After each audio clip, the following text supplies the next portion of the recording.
Hello everyone, welcome to Okul India के सबसे affordable learning platform में आप सभी लोगों का एक बार फिर से बहुत बहुत स्वागत है। हम लोग जीसी लियोंग की बात कर रहे हैं, certificate physical and human geography. Chapter 18 को हम लोगों ने पिछले पार्ट में स्टार्ट किया है, जो कि डेजर्ट के बारे में बात करता है, जिसमें दोनों ही तरीके के डेजर्ट रहेंगे। एक रहेगा हॉट डेजर्ट और दूसरा रहेगा मिड लैटिट्यूड डेजर्ट, या फिर आप कह सकते हैं कि ट्रॉपिकल और टेम्परेट डेजर्ट्स। तो पिछले पार्ट में हम लोगों ने ये देखा कि कहाँ पर ये इस तरीके के डेजर्ट्स पाए जाते हैं, इनका डिस्ट्रीब्यूशन कहाँ कहाँ पर है, और हमने साथ ही में ये देखा कि यहाँ पर जो है बारिश कितनी होती है। हालांकि आप लोगों को पता है कि डेजर्ट में, रेगिस्तान में या मरुस्थल में बारिश ना के बराबर होती है ना, वही चीज़ हमने पीछे देखी।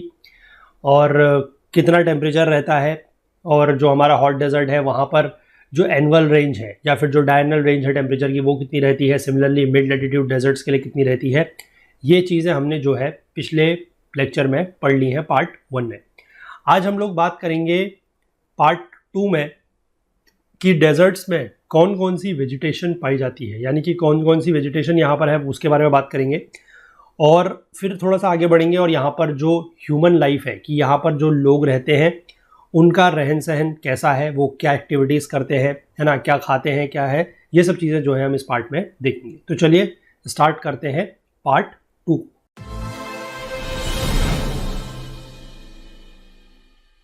देखिए, बात करेंगे डेजर्ट वेजिटेशन को लेकर। तो यहाँ पर क्या लिखा है कि all deserts have some form of vegetation, यानी कि जितने भी डेजर्ट होते हैं, जितने भी रेगिस्तान होते हैं, वहाँ पर कुछ ना कुछ वेजिटेशन, किसी ना किसी फॉर्म में जो वेजिटेशन है वो होता है। जैसे कि ग्रास, यानी कि घास हो सकती है छोटी मोटी। स्क्रब हो सकते हैं, स्क्रब मतलब झाड़ियाँ हो सकती हैं, है ना। हर्ब्स हो सकते हैं कुछ, रूट्स, वीड्स एंड बल्ब्स, इस तरीके की छोटे मोटी जो वेजिटेशन है वो हो सकती है। Though they may not appear green and fresh all the time, they lie dormant in the soil awaiting rain which comes at irregular intervals or once in many years। यानी कि इस तरीके की जो भी वेजिटेशन है, ये ग्रास है या स्क्रब, हर्ब्स वगैरह जो भी है, ये जरूरी नहीं है कि हमेशा आपको जो घास है वो ग्रीन दिखाई दे या फ्रेश दिखाई दे, है ना। ऐसा नहीं होगा। क्यों? क्योंकि ऑब्वियस ही बात है, वहाँ पर बारिश तो है नहीं, है ना, तो इसलिए पानी है नहीं, तो इसलिए वो ग्रीन या फ्रेश आपको हमेशा दिखाई दे, ऐसा पॉसिबल नहीं है। वो एक डॉर्मेंट मोड में रहते हैं। डॉर्मेंट मतलब मैंने आपको बताया था कि इनएक्टिव मोड में रहते हैं, मतलब मरे नहीं हैं बट दे आर इनएक्टिव। और वो इंतज़ार करते हैं किसका? बारिश का।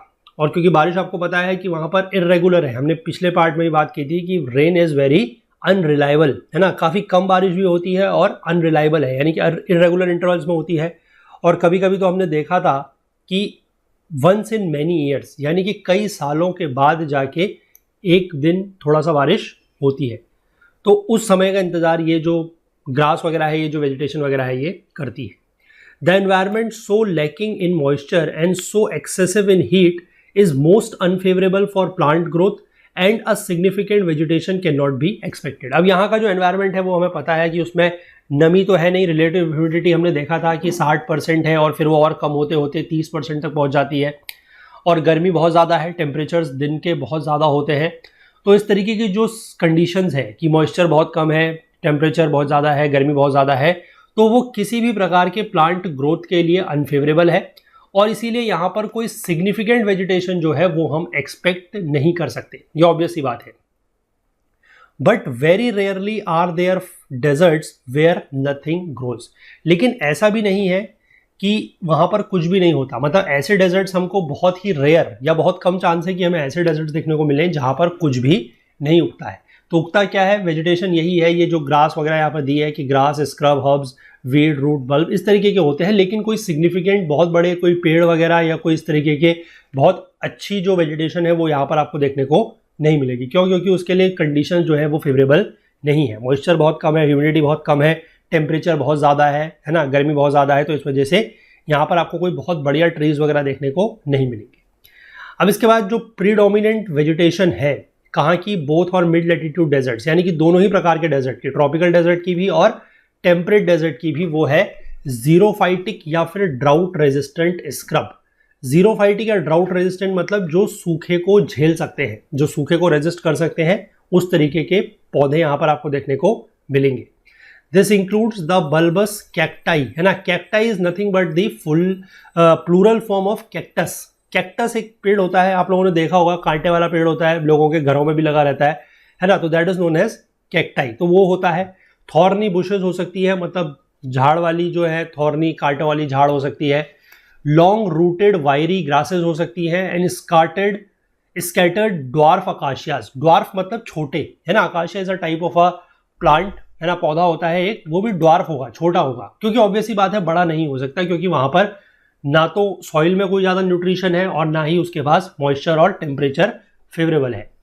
ट्रीज जो है वो आपको बहुत ही कम देखने को मिलेंगे। Trees are rare except where there is abundant ground water to support clusters of date palms. कहीं कहीं पर आपको डेट पाम्स आपने सुना होगा, जिसको हिंदी में बोला जाता है खजूर, है ना। तो खजूर के पेड़ यहाँ पर आपको कहीं कहीं पर देखने को मिलेंगे, और वो भी वहां पर जहां पर काफी अच्छी मात्रा में आपको ग्राउंड वाटर मिलेगा, यानी कि जहां से आपको भूजल मिले, ग्राउंड वाटर मिले, वहां पर आपको थोड़ा बहुत खजूर के पेड़ देखने को मिल सकते हैं। अदरवाइज ट्रीज जो है वो यहाँ पर रेयर है, ट्रीज आपको देखने को नहीं मिलेंगे।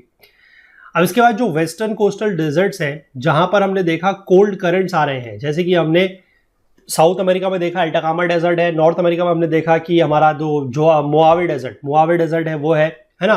तो वहां पर क्या हो रहा है कि मिस्ट और फॉग जो है that is formed by the chilling of the warm air over cold currents roll inland and nourish a thin cover of vegetation. तो वहां पर क्या हो रहा है कि ये जो कोल्ड करंट्स आ रहे हैं, ये वार्म एयर बनी हुई है डेजर्ट्स के ऊपर, उसको थोड़ा बहुत ठंडा कर रही है, और उसके बाद वो थोड़ा सा इनलैंड की तरफ को जा रही है। इनलैंड मतलब वो जमीन की तरफ को अंदर को जा रही है, और उससे थिन कवर ऑफ वेजिटेशन जो है वो वहां पर उसको नरिशमेंट मिल रहा है, वो थोड़ा बहुत देखने को मिल सकती है। आई होप समझ रहे हैं आप, चीजें बिल्कुल भी टफ नहीं है, बस थोड़ा सा आराम से कंसेप्ट्स को ध्यान रखना है और बिल्कुल आराम से चीजों को समझना है। हम बिल्कुल लाइन टू लाइन चल रहे हैं, कोई वर्ड कोई लाइन हम स्किप नहीं कर रहे हैं, इसीलिए ताकि चीज़ें आपको बिल्कुल अच्छे से समझ में आए और आप चीज़ों के बीच में, कंसेप्ट के बीच में और जो टेक्स्ट दिया हुआ है उसके बीच में एक लिंक बना के अपना चल सके। अब इसके बाद आगे क्या लिखा है देखिए, plants that exist in deserts have highly specialised means of adapting themselves to the arid environment. यानी कि यहाँ पर जितने भी प्लांट्स हैं डेजर्ट्स में, आपके जितने भी पौधे पाए जाएंगे, उनके पास स्पेशल मीन्स है कि वो एरिड एनवायरनमेंट यानी कि जो सूखा हुआ पर्यावरण है उसके साथ खुद को क्या कर सके, ढाल सके, अडेप्ट कर सके। इस तरीके का स्पेशलाइज्ड मैकेनिज्म या स्पेशलाइज्ड मीन उनके पास होता है। अब इंटेंस इवेपोरेशन जो है वो सॉइल की सैलिनिटी को बढ़ा देगा। क्यों बढ़ा देगा? ये चीजें हमने जो है पार्ट 1 में भी पढ़ी है। अगर आपको याद हो, हमने पार्ट 1 में एक चैप्टर पढ़ा था that is about the desert landforms. वहां पर भी हमने ये चीज पढ़ी थी कि होगा क्या। देखिए, अगर मिट्टी में मान लीजिए या पानी के साथ अगर थोड़ा बहुत सॉल्ट आता है, सॉल्ट मतलब नमक, है ना। अब नमक आप सिर्फ जो हम घर में खाते हैं that is one type of a salt, वो एक कॉमन सॉल्ट है that is NaCl, sodium chloride. बाकी और भी बहुत तरीके के मिनरल सॉल्ट्स वगैरह होते हैं, है ना। तो पानी के साथ या मिट्टी में अगर कुछ इस तरीके के सॉल्ट्स हैं तो होगा क्या, अब पानी जब उड़ेगा, जब पानी का इवेपोरेशन होगा, वाष्पीकरण होगा, तो सिर्फ और सिर्फ पानी जो है वो इवेपोरेट होगा, पानी वेपर बनेगा और उड़ जाएगा। लेकिन जो मिट्टी में जो नमक है, जो सॉल्ट है, वो वहीं का वहीं रहेगा, है ना। तो इसकी वजह से वो क्या होगा, फिर वो इकट्ठा होते चले जाएगा और उससे क्या बनता है, हार्ड पैन। ये हमने पीछे पढ़ा हुआ है ना। यहां पर देखिए लिखा है कि increases the salinity of the soil so that the dissolved salts tend to accumulate on the surface forming the hard pans. वही है कि डिजॉल्व सॉल्ट जो होंगे वो वही रह जाएंगे, पानी जो है वो इवेपोरेट हो जाएगा, तो इसलिए वहां पर एक हार्ड पैन तरीके का बन जाएगा। हमने एक इसी तरीके के डेजर्ट में जो मतलब जहां पर ये सैलिनिटी कम बढ़ जाती है और हार्ड पैन्स बनते हैं, वहां पर एक तरीके के लेक की बात करी है। तो आप वो लेक, कौन से तरीके के लेक होते हैं जो डेजर्ट लैंडफॉर्म्स में बनते हैं, वो आप नीचे कमेंट में जरूर बताइएगा, ठीक है। ताकि समझ में आना चाहिए कि आप लोग कितना पढ़ रहे हैं, कितने चीज़ों को फॉलो कर रहे हैं, कितना आपको पार्ट 1 याद है ना। क्योंकि पार्ट 1 देखिए याद रखना है, बुक पूरी की पूरी एक है, भले ही हमने इसको 2 पार्ट में अलग अलग करा है, लेकिन आपको पूरी बुक के सारे कंसेप्ट्स एक ही साथ थॉरो होने चाहिए। आप पूरे ज्योग्राफी सब्जेक्ट को पढ़ रहे हैं, आप एग्जाम देने जाएंगे तो आपको पूरी की पूरी बुक, पूरा सब्जेक्ट याद होना चाहिए। तो इसलिए ध्यान रखिएगा, मुझे बताइएगा कि वो कौन से प्रकार का लेक होता है जो यहाँ पर ऐसे हार्ड पैन्स वाली जगह में बनता है। इसके बाद लिखा है कि the absence of moisture retards the rate of decomposition and desert soils are very deficient in humus. क्योंकि एब्सेंस ऑफ मॉइस्चर, क्योंकि वहां पर मॉइस्चर तो है नहीं, उसकी वजह से जो डिकम्पोजिशन का रेट है वो क्या हो रहा है, हल्का हो रहा है, कम हो रहा है। और जो डेजर्ट सॉइल्स है वहां पर आपको पता लगेगा कि ह्यूमस भी नहीं है। ह्यूमस बेसिकली क्या होता है कि जैसे कोई प्लांट है या एनिमल है, उसका कुछ रिमेन मतलब रिमेन मतलब अगर वो मर जाता है या डेड हो जाता है तो उसके बाद जो उसका डिकम्पोजिशन होता है, जो डीके होता है, जो सड़ता है ना, तो उससे जो चीज बनती है, जो ऑर्गेनिक कंटेंट हमें मिलता है, that is known as humus. अब वो ह्यूमस जो है एज अ मैन्योर हम उसको यूज कर सकते हैं, वो सॉइल की फर्टिलिटी के लिए बहुत अच्छा होता है। लेकिन अब यहाँ पर प्रॉब्लम क्या है कि मॉइस्चर नहीं है, और मॉइस्चर नहीं है मतलब एक तरीके से आप कहेंगे कि सूखा सा एनवायरमेंट है, और सूखे से एनवायरनमेंट में डिकम्पोजिशन का जो रेट है वो बहुत ही कम हो जाता है, इसीलिए डेजर्ट सॉइल्स में ह्यूमस भी आपको देखने को ज़्यादा नहीं मिलेगा। अब प्लांट्स की अगर हम बात करें, चाहे वो एनुअल हो चाहे पेरिनियल हो, एनुअल प्लांट्स मतलब जो साल में एक बार उगते हैं, पेरिनियल मतलब जो साल भर बने रहते हैं, must struggle for survival against both aridity and poor soil. तो अब कोई भी तरीके के प्लांट्स हो, उनको संघर्ष तो दोनों ही तरीके से करना पड़ेगा, क्योंकि पहली बात तो यह है कि उनको सूखे से संघर्ष करना है, पानी नहीं है, और दूसरा मिट्टी भी जो है वो अच्छी नहीं है, जो सॉइल है वो भी काफ़ी पुअर है। अब मोस्ट डेजर्ट श्रब्स जो है उनकी रूट्स काफ़ी लंबी होती है, और रूट्स स्पेस्ड भी होती है, well spaced out to gather moisture and search for ground water. क्योंकि जितनी बड़ी उनकी लंबी रूट होगी, है ना, रूट मतलब क्या होता है, जड़, जितनी बड़ी उनकी जड़ होगी वो उतने नीचे तक जा सकते हैं, और उतने नीचे से वो क्या कर सकते हैं, जो ग्राउंड वाटर है, जो भूजल है, उसको एक्सट्रैक्ट कर सकते हैं। प्लांट्स में क्या है कि या तो फ्यू होंगी या फिर नो लीव्स होंगी, पत्ते या तो इसमें बहुत कम होंगे या फिर ना के बराबर होंगे, है ना। And the foliage is either waxy, leathery, hairy और needle shaped to reduce the loss of water through transpiration. Foliage मतलब जो सारे के सारे पेड़ पत्ते, मतलब जो पेड़ के पत्ते वगैरह होते हैं, उनको अगर आप एक साथ कलेक्टिवली बोले तो they are known as foliage. तो या तो वो वैक्सी होंगे, वैक्सी मतलब आप एक तरीके से कह सकते हैं कि शाइनी टाइप के होंगे, उनके ऊपर से वैक्सी लुक आएगा, एक वैक्सी, है ना, फील आएगी। या फिर लेदरी हो सकते हैं, या उनके ऊपर हेयर्स हो सकते हैं, या वो नीडल शेप के हो सकते हैं। और ये सब चीज़ें क्यों हो सकती है, ताकि वो अपने सरफेस पर से वाटर लॉस को रिड्यूस कर सके। क्योंकि पहली बात है कि पानी वैसे ही नहीं है, ट्रांसपिरेशन की प्रोसेस अगर होगी और ज़्यादा पानी अगर निकल गया प्लांट में से, तो फिर वो प्लांट जो है जीवित नहीं रह पाएगा। कुछ ऐसे होते हैं दे आर एंटायरली लीफलेस, यानी कि कुछ तो ऐसे हैं जिनमें पत्ते बिल्कुल भी नहीं है, और उनमें होते क्या है फिर बदले में, प्रिक्स और थॉर्न्स, मतलब उसमें कांटे वगैरह होते हैं, है ना। और कुछ ऐसे होते हैं जैसे कैक्टाई की तरह, cacti is nothing but the plural of cactus, मैंने पहले ही बताया आपको। इनमें होती है thick succulent stems. Succulent stems का मतलब होता है कि आप कभी भी अगर आपके घर में भी लगा होगा कैक्टस, या आपने कहीं पर अगर देखा होगा, तो उसमें देखिएगा जो उसका तना होता है वो काफी मोटा होता है, और मोटा इसीलिए होता है ताकि उसके अंदर जो है वाटर स्टोर्ड रहता है लंबे ड्राउट्स को झेलने के लिए। क्योंकि बहुत समय तक यहाँ पर डेजर्ट में तो बारिश होनी नहीं है ना, इरेगुलर बारिश भी है, बहुत कम बारिश भी है, तो उसको झेलने के लिए, उसको बेयर करने के लिए वो क्या करता है, अपनी जो मोटा तना है, सकलेंट स्टेम है, उसके अंदर पानी को इकट्ठा करके रखता है। अगर आप लोगों के घर में कहीं पर भी कैक्टस वगैरह हो, तो आप एक काम करिएगा कि जो उसका स्टेम होगा उस पर हल्का सा किसी चीज से, कोई ब्लेड से या चाकू से हल्का सा एक कट लगा के देखिएगा, ठीक है, पूरा काटना नहीं है, हल्का सा कट लगा के देखिएगा।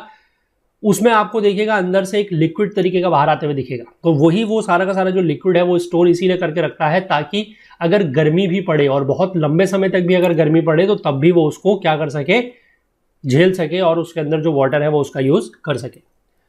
There are still others that shed their leaves during droughts, और कुछ ऐसे भी है जिनमें थोड़ा बहुत पत्ते हैं, तो वो ड्राउट जिस समय आता है, जिस समय सूखा पड़ेगा, वो उस समय अपने पत्ते जो है वो गिरा देंगे, शेड कर देंगे। और उसका भी कारण यही है कि पत्ते नहीं होंगे तो जो वाटर लॉस है वो कम होगा।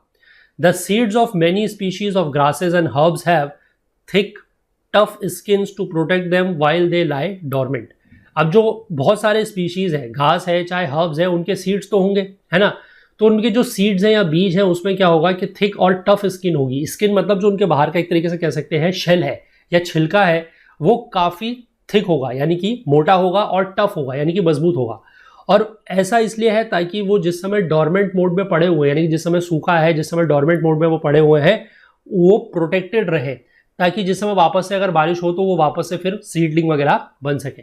तो they germinate at once when their seeds are moistened by the next rain. तो अगली बारिश में जब उनको थोड़ा बहुत मॉइस्चर मिलेगा तो वो सीड जो है फिर से अंकुरित हो जाएंगे, जर्मिनेट हो जाएंगे। In short, all plants must adapt themselves to survive in such an inhospitable regions as the desert. तो मतलब अगर हम इसको शॉर्ट में कहें तो ये कह सकते हैं कि जितने भी प्लांट्स हैं उन सभी को क्या करना पड़ेगा, अडेप्ट करना पड़ेगा परिस्थिति के हिसाब से खुद को ढालना पड़ेगा ताकि वो डेजर्ट्स जैसे इनहॉस्पिटेबल रीजन मतलब जहां पर रहना पॉसिबल ही नहीं है ना, आम पेड़ों के लिए या और जगह के जो पेड़ पौधे हैं उनके लिए यहाँ पर रहना पॉसिबल ही नहीं है। तो ऐसी जगह पे रहने के लिए, सर्वाइव करने के लिए, अपने को जीवित बनाए रखने के लिए प्लांट्स को अडेप्ट तो करना ही पड़ेगा।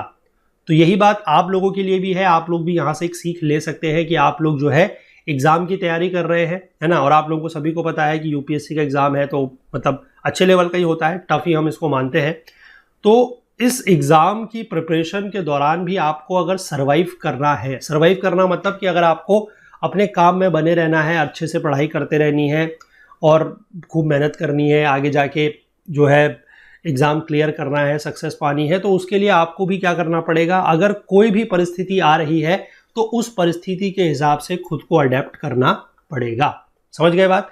मतलब ये है कि गर्मी हो रही है तो आप ये नहीं कह सकते कि बहुत ज़्यादा गर्मी है, मैं नहीं पढ़ सकता या नहीं पढ़ सकती। बहुत ज़्यादा सर्दी है तो सर्दियों में जनरली ये होता है कि सुबह के समय पे, खासकर नॉर्थ इंडिया की बात मैं कर रहा हूँ, कि काफ़ी ज़्यादा कोहरा होता है ना, लोग मोटे मोटे वो ब्लैंकेट्स या रजाई वगैरह लेके सोते हैं, तो सुबह सुबह उठने का मन नहीं करता कि नींद आ रही है ना। तो ये सब चीज़ें आपको अपने लक्ष्य से, अपने टारगेट से दूर करेंगी, उसके पास नहीं लेके जाएंगी। पास आपको अपने टारगेट के, अपने लक्ष्य के, अपनी सक्सेस के वही चीज़ ले जाएगी जिसमें आप जितना ज़्यादा क्या करेंगे, परिस्थितियों के हिसाब से अडेप्ट करेंगे और चीज़ों से लड़ने की, है ना, मतलब अपने को जीवित बनाए रखने के लिए आपको चीज़ों से लड़ना पड़ेगा, हालात से, परिस्थितियों से लड़ना पड़ेगा। और वो लड़ने की क्षमता अगर आप अपने अंदर पैदा कर जाएंगे तो आपको जो है इस रण में या इस मुकाबले में जीतने से, विजयी होने से कोई भी नहीं रोक सकता है। तो इसलिए इन चीज़ों का ध्यान रखिएगा। थोड़ा बहुत जब आप ये चीज़ें पढ़ते हैं ना, तो कहीं ना कहीं मुझे ये लगता है कि ये चीज़ें हमारे ऊपर भी लागू होती है। जैसे मैंने डेजर्ट्स के ये वेजिटेशन पढ़ा तो यहाँ से मुझे एक फील आई कि यार ऐसा भी हो सकता है, और स्टूडेंट्स के लिए खासकर ये चीज़ें काफ़ी ज़्यादा ज़रूरी है। हालांकि जो स्टूडेंट्स की लाइफ से अगर आप आगे निकल जाएंगे, एस्पिरेंट की लाइफ से आगे निकल जाएंगे, आप जो है IAS IPS बन जाएंगे, तो उसके बाद फिर क्या है कि आपकी लाइफ में चैलेंजेस खत्म नहीं होते। चैलेंजेस तो रहेंगे बट उनका जो एक फॉर्म है वो बदल जाएगा। तो वहाँ पर फिर आपका जो ये अडेप्ट आपको करनी है चीज़ों को लेकर या हालात को लेकर, या आपको जो अपना सर्वाइवल करने के लिए जो स्ट्रगल कर रहा है उसका एक रूप बदल जाता है ना। तो स्ट्रगल तो देखिए हमेशा ही ज़िंदगी में रहेगा। बचपन में भी आपको लगता था, जब आप स्कूल में थे तब भी लगता होगा, कॉलेज में आए होंगे तब भी लगता होगा, अभी पढ़ रहे हैं तब भी लग रहा है, आगे जॉब लग जाएगी, IAS IPS बन जाएंगे, सिविल सर्वेंट बन जाएंगे, तो उसके बाद भी रहेगा। तो स्ट्रगल हमेशा रहेगा, लेकिन हमेशा क्या करते रहना है, हालात के साथ खुद को ढालते रहना है, अडेप्ट करते रहना है, लड़ते रहना है परिस्थितियों से, अपने आप से, खासकर अपने आप से आपकी लड़ाई होनी चाहिए कि whatever you did yesterday you have to become at least 1% better. जो आप कल थे, आपको उससे आने वाले कल में 1% और बेहतर बनने की कोशिश करनी है। 1% भी अगर आप बेहतर बनते जाएंगे तो आपको at the end of the year काफ़ी ज़्यादा जो है अपने अंदर एक पॉजिटिव चेंज, एक सकारात्मक परिवर्तन देखने को मिलेगा। चलिए, थोड़ा बहुत इस तरीके की बातें मैं बीच बीच में इसीलिए करता रहता हूँ ताकि उसके दो चीज़ें हैं या दो मायने हैं मैं कहूँगा।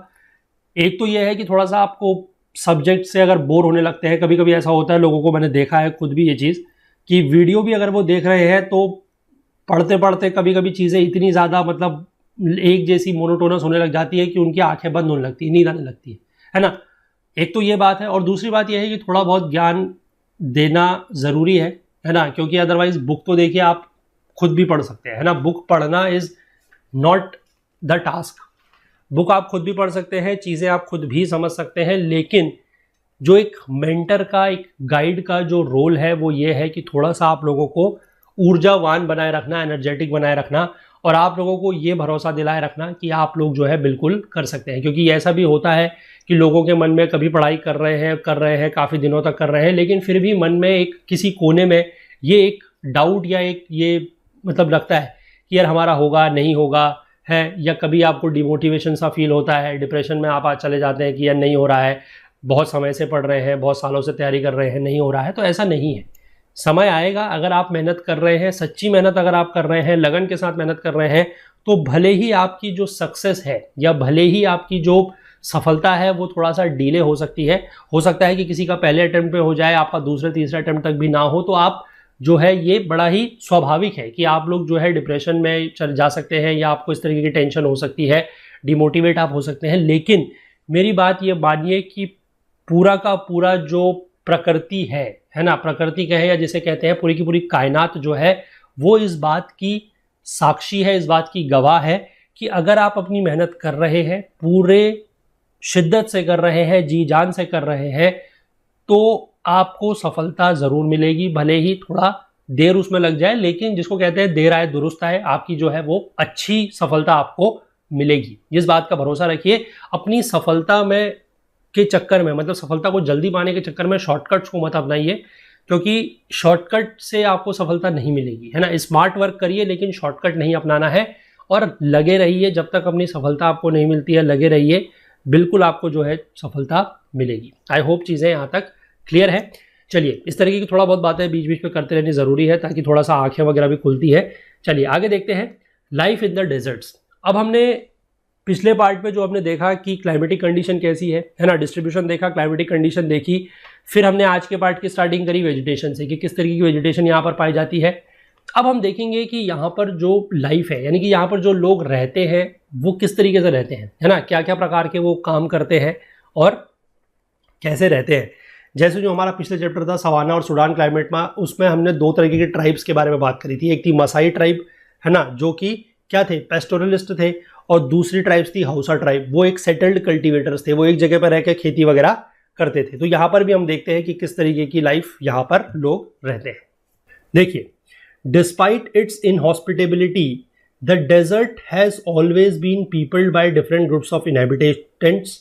मतलब कि मैंने आपको बताया कि इनहॉस्पिटेबल तो ये है, मतलब यहाँ पर रहना जो है वो इतना आसान नहीं है, रहने के लिए यहाँ पर कंडीशंस फेवरेबल बिल्कुल भी नहीं है। लेकिन फिर भी इसका मतलब ये नहीं है कि डेजर्ट्स में कोई भी लोग नहीं रहते हैं। डेजर्ट्स में डिफरेंट ग्रुप्स ऑफ पीपल जो है वो यहाँ पर रहते हैं।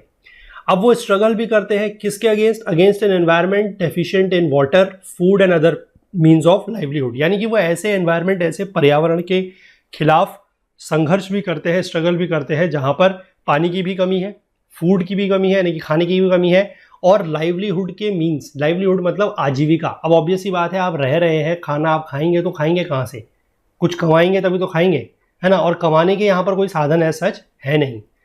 तो कुछ लोग थे जैसे कि कुछ इजिप्शियंस थे, उन्होंने हाई लेवल ऑफ सिविलाइजेशन, यानी कि आप कह सकते हैं कि उच्च दर्जे की सभ्यता जो है उसको अटेन किया हुआ था। और कुछ ऐसे थे जैसे कि बर्डियू Arabs, they have fared quite well with their flock of sheeps, goats, camels and horses.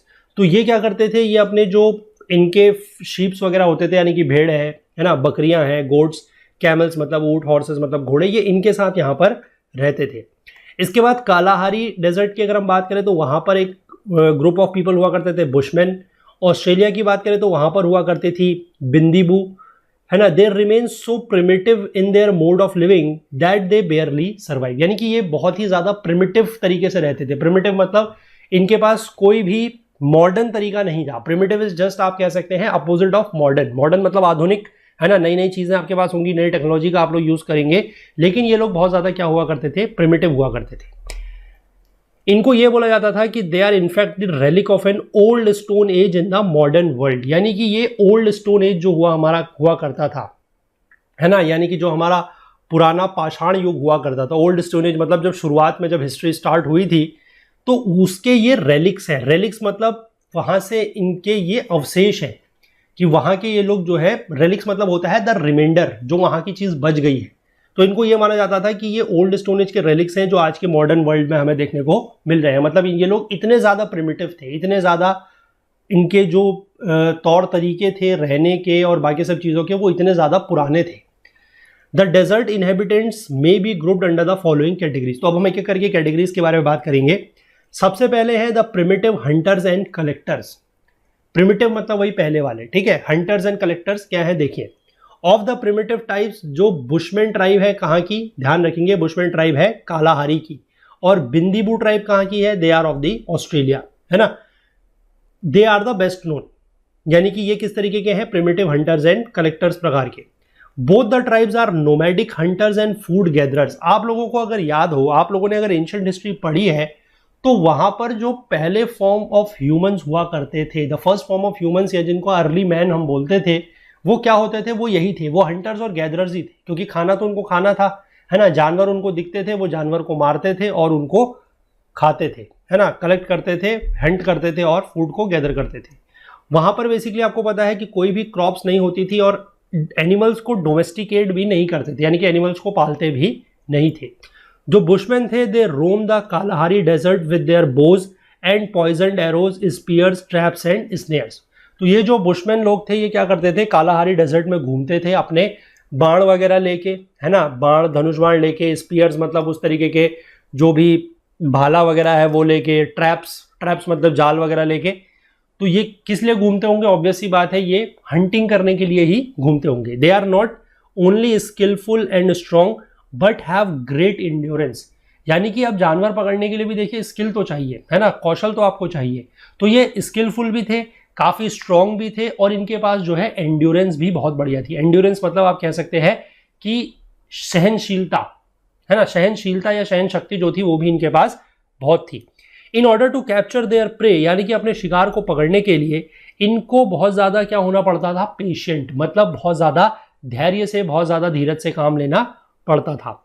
And if necessary they run miles, many miles to track down the wounded animals, और अगर कभी जरूरत पड़ती थी तो ये अपने शिकार को पकड़ने के लिए, जो वुंडेड एनिमल है, जो घायल जानवर है, उनको पकड़ने के लिए मीलों तक उनके पीछे भागा भी करते थे। और इस तरीके से ये एंटीलोप वगैरह को मारते थे। एंटीलोप मैंने आपको पिछले लेक्चर में फिगर्स वगैरह दिखाई थी, तो वहां पर बताया था कि एंटीलोप एक जो हिरन होता है उसी की एक स्पीशीज है, ठीक है, उसी प्रकार का एक होता है, डियर की प्रजाति है, और बाकी कुछ स्मॉलर एनिमल्स को भी ये पकड़ते थे। तो जो आदमी लोग थे वो ये काम करते थे। जो इनकी महिलाएं और बच्चे हुआ करते थे वो छोटे मोटे इंसेक्ट्स जो है उसको, रोडेंट्स, है ना, लिजर्ड्स, इनको पकड़ते थे और फिर हनी, रूट्स, ग्रास, ग्रब्स, इस तरीके की चीजों को गैदर किया करते थे। ग्रब्स का मतलब होता है लार्वा, किसी एनिमल का जो लार्वा होता है उसको ये कलेक्ट करते थे। तो आप ये समझ गए कि ये खाने का बेसिकली क्या कर रहे हैं, ठीक है, एनिमल्स को क्यों पकड़ रहे हैं, ऑब्वियस सी बात है, फॉर फूड। अब great skill is required in obtaining water in the desert. अब अगर आपको जो रेगिस्तान है वहां पर अगर आपको पानी चाहिए तो उस पानी को निकालने के लिए और उस पानी को इकट्ठा करने के लिए आपको बहुत बढ़िया स्किल चाहिए, यानी कि बहुत बढ़िया कौशल चाहिए। अब इसमें ये करते क्या थे, देखिए इनका तरीका देखिए कितना बढ़िया था कि due is carefully gathered from leaves early in the morning, यानी कि रात को पत्तों के ऊपर जो ड्यू पड़ती थी, ड्यू मतलब एक तरीके से आप कह सकते हैं, आपने देखा होगा कभी सुबह सुबह सर्दियों के दिनों में स्पेशली ये होता है कि पत्तों के ऊपर कुछ पानी की बूंदें से होती है जिनको ओस बोलते हैं, है ना। तो ये क्या करते थे कि उस ओस को लीव से अर्ली मॉर्निंग, यानी कि सुबह सुबह उसको ये गैदर करते थे और उसको ये स्टोर करते थे जो ऑस्ट्रिच होता है उसके शेल्स के अंदर। अब इनके पास कोई ऐसा बर्तन तो है नहीं, आज की डेट में हमारे पास तो क्या है, पानी इकट्ठा करना है तो पानी के लिए बोतल है ना, कोई, या फिर अगर किचन वगैरह में बात करें तो कोई बर्तन है, लेकिन इनके पास ऐसा तो कुछ है नहीं। इनके पास क्या था, ऑस्ट्रिच शेल्स। तो ये ऑस्ट्रिच के शेल्स में वो ड्यू का जो पानी होता था पत्तों से उसको कलेक्ट करके इकट्ठा करते थे। Very often it is necessary to dig a hole in damp sand and suck the water up from the ground through a hollow reed. और कभी कभी ये लोग ऐसा भी करते थे कि जहां पर इनको लग रहा है कि जो सैंड है, यानी कि जो रेत है, वो थोड़ा सा डैम्प है, थोड़ा सा गीली है, तो वहां पर ये क्या करते थे, होल डिग करते थे, मतलब गड्ढा खोदते थे और वहां से किसी हॉलो रीड के थ्रू ये पानी को ऊपर सक करते थे। हॉलो रीड मतलब एक तरीके से आप मान लीजिए कोई ऐसा, जैसे बैम्बू होता है ना, बैम्बू क्या होता है कि बैम्बू को अगर आप काटेंगे तो अंदर से वो खोखला होता है, तो उसको ऐसा हम पाइप की तरह यूज कर सकते हैं पानी को सक करने के लिए। तो वैसे ही ये यूज करते थे ग्राउंड वाटर को भी। This is often a very slow process. अब ऑब्वियसली बात है कि पानी वहां वैसे भी नहीं होता और उसको पानी को खींचना और वो करना इतना आसान तो है नहीं, तो वो प्रोसेस भी काफी ज्यादा क्या हुआ करता था, स्लो हुआ करता था। अब ये बुशमैन जो है ये आइदर वियर करते थे क्या, लॉइन क्लोथ या गो वर्चुअली नेकेड। लॉइन क्लोथ क्या होता है, लॉइन क्लोथ अगर मैं आपको बताऊं, ये द बेस्ट एग्जांपल, जो धोती होती है ना, जो गांधी जी थे, गांधी जी की धोती आप लोगों ने देखी थी, है ना, वो होती थी लॉइन क्लोथ। वो उस तरीके का जो कपड़ा होता है उसको बोलते हैं लायन क्लोथ, ठीक है, लायन नहीं है, लॉइन है। और या फिर वो नेकेड ही रहते थे, मतलब बिना कपड़ों के ही रहते थे। ये ट्रैवल किया करते थे स्मॉल फैमिली ग्रुप्स में and they live together in open shams. ये शेम्स क्या होते थे, ये एक hollow dug beneath a thorn tree, यानी कि कोई ऐसा पेड़ जहां पर बहुत सारे कांटे वगैरह होते थे, जिसमें उसके नीचे ये क्या करते थे, गड्ढा वगैरह करते थे, वहां पर रहते थे, और वो बुश के द्वारा यानी कि घास वगैरह झाड़ी वगैरह के द्वारा वो चारों तरफ से उसमें सराउंड किया जाता था। और रात में क्या करते थे कि वहां पर जो है आग वगैरह जलाते थे, ताकि फैमिली को जो है ये अपनी वार्म रख सके, क्योंकि ये चीज़ हमने देखी है कि दिन में बहुत ज़्यादा गर्मी होती है डेजर्ट में, रात को बहुत ज़्यादा सर्दी पड़ती है, तो उस चीज़ का भी इनको ध्यान रखना पड़ता था। तो ये तो हमने बात कर ली किसकी, जो हमारे कालाहारी डेजर्ट की बुशमैन ट्राइब है उसके बारे में। अब हम बात करेंगे जो ऑस्ट्रेलिया की बिंदीबू या अबॉर्जिन्स है उनका क्या हिसाब है। They live in very much the same way as the bushman, तो ये भी बुशमैन की तरह ही रहते हैं। ये कैसे हैं, लीन है एंड डार्क है। लीन मतलब एक तरीके से कह सकते हैं कि बहुत ज़्यादा आपको फैटी तरीके के नहीं दिखाई देंगे, ये लोग दुबले पतले से होंगे लेकिन हेल्दी है, ठीक है। ये ध्यान रखना है कि बीमार लोग नहीं है, हेल्दी लोग हैं। ये स्किल्ड ट्रैकर्स हैं and some of them use wooden throwing sticks और बूमरैंग्स एंड स्पेयर्स। ये थोड़ा सा उनसे ज़्यादा स्किल्ड लग रहे हैं, है ना। ये अपने जानवरों को, अपने शिकार को ट्रैक करने के लिए थोड़ा सा इनके पास स्किल ज़्यादा है। ये वुडन थ्रोइंग स्टिक्स इसका यूज़ करते थे, या फिर बूमरैंग्स, स्पीयर्स, इन चीज़ों का यूज़ करते थे। ये यहाँ पर देखिए एक प्रकार के एनिमल को भी डोमेस्टिकेट कर रहे हैं, जहाँ पाल रहे हैं, जो है डिंगो। ये एक वाइल्ड डॉग है that assist them in tracking down the kangaroos, rabbits and birds. लेकिन ये उसका इस्तेमाल भी क्या कर रहे हैं कि वो क्या करता है, वो डॉग जो है वो कंगारू को, जो कंगारू है, जो रैबिट्स है, जो बर्ड्स है, उनको ट्रैक करता है, और उसके बाद जब उनको पता लग जाएगा तो वहां पर जाके ये उसको मार सकते हैं। विमेन क्या करेंगी, इनकी भी विमेन वही कर रही हैं, grass, roots, seeds, berries, moles and insects, इन सबको कलेक्ट कर रही हैं ताकि वो अपने डाइट को उससे सप्लीमेंट कर सके। Like the wandering Bushman, the Bindibu move in family groups in search of fresh hunting grounds. मतलब बुशमैन भी फैमिली ग्रुप्स में ही मूव कर रहे थे, ये भी एक तरीके से फैमिली ग्रुप में ही मूव कर रहे हैं। और क्यों मूव कर रहे हैं, ताकि ये फ्रेश हंटिंग ग्राउंड्स के तलाश में, क्योंकि ऑब्वियसली बात है एक जगह पर अगर आप रह रहे हैं तो वहां पर जानवर कितने होंगे, है ना। आप एक बार जानवर मारते रहेंगे तो कुछ समय के बाद तो उस एरिया के जानवर खत्म हो जाएंगे, तो फिर आपको अगर हंट भी करना है तो आपको नई जगह जाना पड़ेगा। तो ये ऐसा मूव इसलिए करते रहते थे।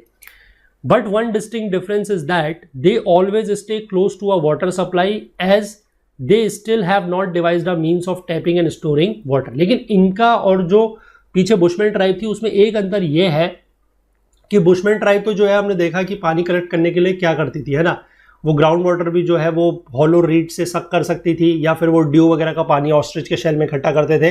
लेकिन इनके पास इस तरीके के कोई भी, मतलब इनके पास ऐसा स्किल या इनके पास ऐसी नॉलेज नहीं थी कि ये पानी को कैसे टैप कर सकते हैं और स्टोर कर सकते हैं। तो बेसिकली ये क्या करने लगे, ये रहने लगे पानी के पास वाली जगहों पर, है ना। तो पानी के पास वाली जगहों पर ये रहते थे। अब ये रहने लगे वर्लीज में, a simple shelters made of branches and Tufts and grass. तो यहां पर थोड़ा सा एक चीज मैं आपको मतलब याद करने के लिए बता रहा हूं। शेर्म्स जो है, scherms are the shelter homes of the Bushman tribe of Kalahari desert, और वहीं जो ये वर्लीज हैं they are the shelters of the Bindibu tribes of the Australia. ठीक है, तो ये ध्यान रखेंगे थोड़ा सा। कभी कभी इस तरीके की चीजें जो है आपसे पूछी जा सकती हैं, या फिर आप इस तरीके की चीजें जो है अपने आंसर वगैरह में कभी अगर जरूरत पड़ती है तो लिख सकते हैं। तो आई होप यहाँ तक आप समझे पहले जो हमारे ये हंटर्स गैदरर्स थे उनके बारे में। अब इसके बाद हम बात करेंगे दूसरे प्रकार के जो ग्रुप हैं, that is your nomadic herdsman. ये पीपल क्या है, देखिए, these people represent a more advanced group of desert dwellers who pursue a livestock economy. Livestock मतलब इनके पास अब पशु वगैरह है, ये पशु वगैरह पालते हैं, ठीक है। They ride on animals instead of walking and are heavily clad against the blazing sun and storming winds and chilly nights. यानी कि अब ये पैदल नहीं चलते, जैसे पुराने वाले हमने देखा दोनों के दोनों वो पैदल चलते थे, ये पैदल नहीं चलते। ये इनके पास एनिमल्स हैं तो ये एनिमल्स के ऊपर चलते हैं, एनिमल्स के ऊपर राइड करते हैं, और ये अपने आप को बहुत ज़्यादा हैवीली क्लेड करके रखते हैं, मतलब ढके हुए रखते हैं। किससे, वो तो हमने पीछे भी देखा था कि बहुत तेज सूरज चमकता है, उससे स्टॉर्मी विंड्स है, चिली नाइट्स है, उसकी वजह से। अब इसमें जो ट्राइब का नाम दिया है या जो ग्रुप का नाम दिया है that is Bedouin of Arabia. They ride on horses, ये घोड़ों के ऊपर सवारी करते थे, and live in tents, tents में रहते थे। जो सहारा के ट्वारिग्स हैं वो कैमल के ऊपर राइड करते थे, एंड ड्वेल इन ग्रास जेरिबा, जेरिबा नाम की ग्रास होती थी उसके ऊपर ये रहते थे। और जो गोबी के मंगोल्स हुआ करते थे वो हॉर्सेस के ऊपर राइड करते थे, एंड हर्ड देयर याक्स, मतलब याक्स वगैरह को चराने के लिए, और रहते थे पोर्टेबल यर्ट्स में। यर्ट्स एक प्रकार का टेंट होता है।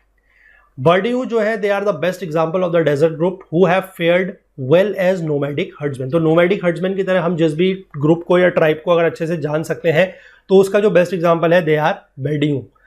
Besides keeping large flocks of animals, यानी कि एक तो इनके पास जानवरों का जो झुंड है वो बहुत बड़ा है, साथ ही साथ ये जो कारवान मर्चेंट्स या ओएसिस पीपल हैं उनके साथ भी इंगेज होते थे ट्रेड को लेकर। ओएसिस क्या होता है? ओएसिस अभी मैं आपको आगे बताऊंगा, ओएसिस आएगा। ओएसिस बेसिकली आप ये कहिए कि कहीं पर आपने मान लीजिए डेजर्ट के बीच में थोड़ा सा एक पानी का तालाब सा देखा होगा, है ना, या एक पूल सा देखा होगा, that is known as oasis. तो उसके आसपास जो लोग रहते हैं उनकी लाइफ काफ़ी ज़्यादा सेटल्ड है, वो भी आगे जाके थोड़ा बहुत और देखेंगे, है ना। तो उनकी लाइफ बहुत ज़्यादा सेटल्ड है, तो उनके साथ ये लोग भी क्या करते थे? ट्रेड वगैरह करते थे। All round the year the बर्डियू wander with their herds in search of water and green pastures. और इनके जो भी जानवर थे उनके हर्ड्स के साथ ये साल भर घूमते रहते थे। क्यों? पानी की तलाश में और ग्रीन पैस्चर्स की तलाश में। ऑब्वियस सी बात है, अब अगर कोई जानवर आपके पास है, अगर आपके पास लाइव स्टॉक है तो उसको खिलाएंगे क्या, है ना। घास खिलाने के लिए आपको ऐसी ग्रीन पास्चर्स वाली जमीन चाहिए, तो उसके तलाश में ये हमेशा साल भर घूमते रहते थे। There wealth is there animals, उनकी जो वेल्थ है वो क्या थे? उनके एनिमल्स। और एनिमल्स क्या क्या थे? जैसे sheep, goats, camels and perhaps few horses, और कुछ घोड़े भी इनके पास हुआ करते थे। एनिमल्स इनको क्या प्रोवाइड करते थे? With all that they require, यानी कि जो भी इनको चाहिए होता था, जैसे कि डेली के लिए मिल्क, है ना, चीज़ चाहिए होता था, ओकेजन्स में कभी कभी उनका ये मार के मीट भी खा लेते थे, तो ये सब चीज़ें एनिमल्स इनको प्रोवाइड करते थे। एनिमल्स की जो स्किन है या जो खाल है ये उसको लेदर की तरह या हाइड की तरह यूज़ करते थे टेंट वगैरह बनाने के लिए, clothing, belt, footwear, water bags, ये सब बनाते थे ये एनिमल्स की स्किन वगैरह से। उनके जो बाल थे, जो हेयर्स और वूल वगैरह होते थे, उससे ये बनाते थे अपने कपड़े, क्लोथ्स, मैट्स, है ना, यानी कि एक तरीके से बिछाने के लिए चटाई वगैरह, रस्सी, रग्स, कारपेट, ये चीज़ें बनाया करते थे। और इन्हीं चीज़ों को ये सिर्फ अपने लिए ही यूज़ नहीं करते थे, बल्कि ये इनको जो ट्रेडिंग स्टेशंस हुआ करते थे या फिर जो ओएसिस के पास वाले लोग होते थे उनके साथ एक्सचेंज भी करते थे। और उससे ये क्या करते थे? ये ऐसी चीज़ें उनसे एक्सचेंज में लेते थे जैसे कि डेट्स मतलब खजूर, grains, beverages, medicine, fire arms and other manufactured articles, क्योंकि ये सब चीज़ें इनके पास अवेलेबल नहीं थी। जो चीज़ इनके पास हुआ करती थी ये उनको देते थे और उनसे बदले में ये सारी चीज़ें ले लिया करते थे। जो बेडून्स थे they move in groups of about 100। अब इनका ग्रुप देखिए थोड़ा सा बड़ा हो गया। हमने जो पीछे वाले दोनों ट्राइब्स देखी थी उनका ग्रुप क्या था? वो फैमिली में मूव करते थे, पर ये लगभग हंड्रेड्स के आसपास में मूव करते हैं। और ये एक regular pattern of routes use करते हैं along which are scanty patches of pastures, जहां पर थोड़ा बहुत पास्चर्स वगैरह मिलते थे, वेल्स, कुएं, स्प्रिंग्स वगैरह होते थे, ये उसके एक डिफाइंड इनका रूट हुआ करता था, उस पर ये लोग चलते थे। In this manner one group rarely clashes with the other in search for new grounds to pitch their tents. और इस तरीके से, क्योंकि सबके अपने अपने रूट्स डिफाइंड हुआ करते थे, तो ये भी था कि एक ग्रुप जो है वो दूसरे ग्रुप के साथ क्लैश वगैरह, उसका जो लड़ाई झगड़ा है वो भी नहीं होता था। और जब इनको कहीं दूसरी जगह में ऐसा प्रॉपर जगह मिल जाती थी कि अपने एनिमल्स के लिए ग्रीन पास्चर वगैरह लैंड मिल गया, थोड़ा बहुत पानी वगैरह मिल गया, तो ये वहां पर अपना टेंट वगैरह लगा के फिर रहते थे। Since they move so often they always travel light and only the essentials are carried along. और ये क्योंकि मूव बहुत ज़्यादा करते थे, क्योंकि ऑब्वियस सी बात है ये कहीं पर एक जगह पर रहेंगे, फिर वहाँ की घास वगैरह खत्म हो जाएगी तो फिर ये दूसरी जगह जाएंगे, है ना, पानी खत्म हो जाएगा, फिर दूसरी जगह जाएंगे, तो ये चलते रहते थे। मतलब कुछ दिन एक जगह पर रुके, फिर कुछ दिन के बाद दूसरी जगह चले गए, तो ये बहुत ज़्यादा ट्रैवल करते थे। अब ये ज़्यादा ट्रैवल करते थे तो इसी वजह से दे ट्रैवल लाइट, मतलब ये बहुत ज़्यादा सामान अपने साथ कैरी करके नहीं चलते थे, सिर्फ उतना ही सामान लेके जाते थे जितना इनको ज़रूरी होता था, वही ले जाते थे, बाकी चीज़ें ये नहीं ले जाते थे। और एक जगह से दूसरी जगह ये घूमते जा रहे हैं, इसीलिए इनका नाम क्या पड़ा हुआ है? They are nomadic herdsman. Nomad मतलब बंजारे जो एक जगह से दूसरी जगह घूम रहे हैं, और ये हर्ड्समैन है क्योंकि इनके पास क्या है? एनिमल्स के हर्ड्स हैं या झुंड है, तो उनके साथ ये लोग जो है मूव कर रहे हैं। तो चलिए इस पार्ट को इतना ही रखते हैं। इस पार्ट में हम लोगों ने बात कर रही है जो वेजिटेशन है उसके बारे में, और हमने दो प्रकार के जो यहाँ पर लोग रहते हैं, जो एक तो आपके जो हंटर्स गैदरर्स हैं उनके बारे में बात करी, जिसमें हमने दो ट्राइब्स के बारे में बात करी है, एक हमारी कालाहारी की है, एक ऑस्ट्रेलिया की है।